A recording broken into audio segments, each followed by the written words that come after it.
Here's what Napoleon and others would look like if they were alive today. There are many people we can recognize without personally knowing or having met them. Einstein with his iconic hair and mustache, or the beautiful features of Marilyn Monroe, just to name a couple. Oftentimes, we familiarize ourselves with their appearance through pictures, but how do we visualize historical figures that didn't leave a lot of them for us to view?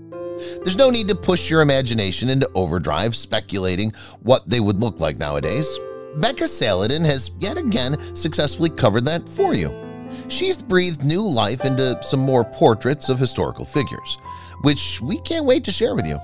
Keep watching to see what you encounter if you met Napoleon Bonaparte or Alexander the Great on the street tomorrow. Here you'll also find Becca's thoughts about the research and some of the challenges she faces while working on the portraits, which she revealed to Bored Panda during a recent interview. Number 1. A modern interpretation of Queen Nefertiti from the Berlin bust. Number 2.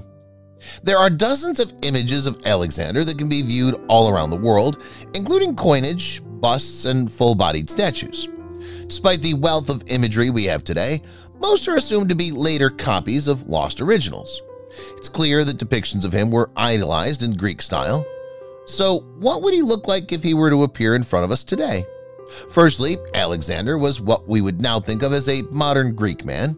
He was born in Pella, Macedonia, which is near the top of the modern-day Greek peninsula, to parents who were both from Greek kingdoms.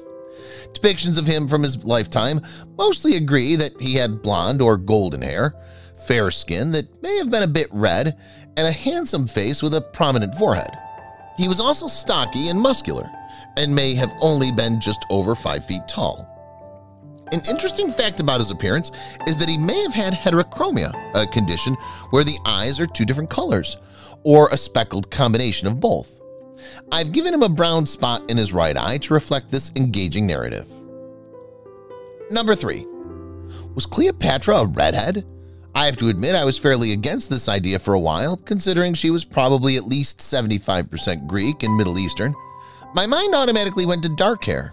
However, I wanted to do some additional research and present a red-headed version of her from the Berlin bust, which I believe is a fairly accurate likeness of the Egyptian queen. Number 4. There is no provenance to this painting, but if it is Shakespeare, it would be the one and only likeness of him taken from life. Here are some reasons why it might be him. The clothing the subject is wearing was popular between 1590 and 1610, the time when Shakespeare was having his greatest successes, and therefore most likely to sit for a portrait. The gold earring suggests a bohemian appearance, common for a playwright.